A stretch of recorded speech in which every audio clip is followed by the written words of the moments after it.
Paul তিনি বলছেন প্রভু যীশু খ্রিস্টের পুনরুত্থানের পরেই পৌলের সঙ্গে যীশুর সাক্ষাৎ দীর্ঘ অনেকটি সময় কেটে গেছে।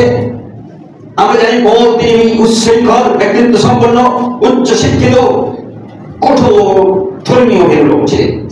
তার ধর্ম ছাড়া অন্য কোন ধর্ম তার কাছে প্রচার করলে তিনি রেগে যেতেন, ঠেপে যেতেন। এমনকি স্টিফানকে পাথর মারতে মারতে তাকে মেরে ফেলা হয়। আর তিনি এই কর্তা বিধাতার খুনির একজন তিনি হলেন পৌল, যার নাম সল ছিল।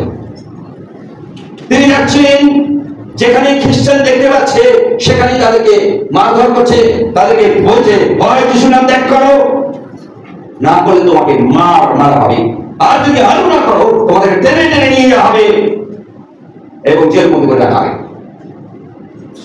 এতটা ক্ষমতাশালী, অর্থনৈতিক ভাবে ক্ষমতাশালী, শিক্ষার দিক দিয়ে ক্ষমতাশালী, এমনকি রাজতন্ত্র ধর্মীয় তন্ত্রের ক্ষমতাশালী সেই সল স্টিফানকে মেরে ফেলল। পাথর মারতে মারতে স্টিফান বলছে ঈশ্বর, এটা ঈশ্বরের ক্ষমা করো। তারপরে সেকেন্ড ওয়ার্ড স্টিফান বলে তোমার হস্তে আমার আত্মসমর্পণ করি।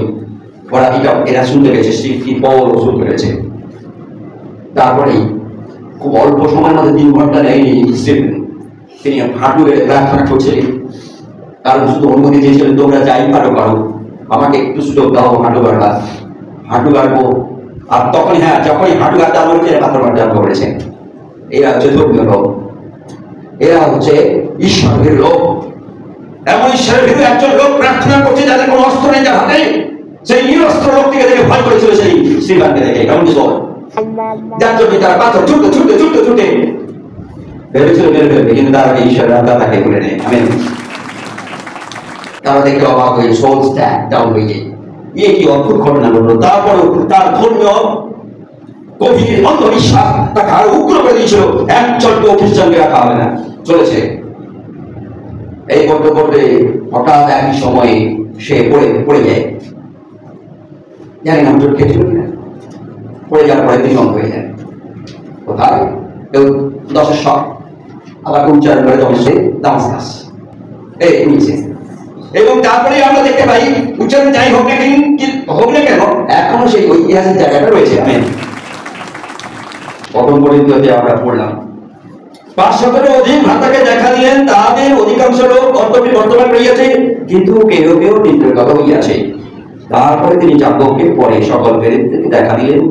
সকলের শেষে অকালযাতন নেই যে আমাকে দেখা দিলেন।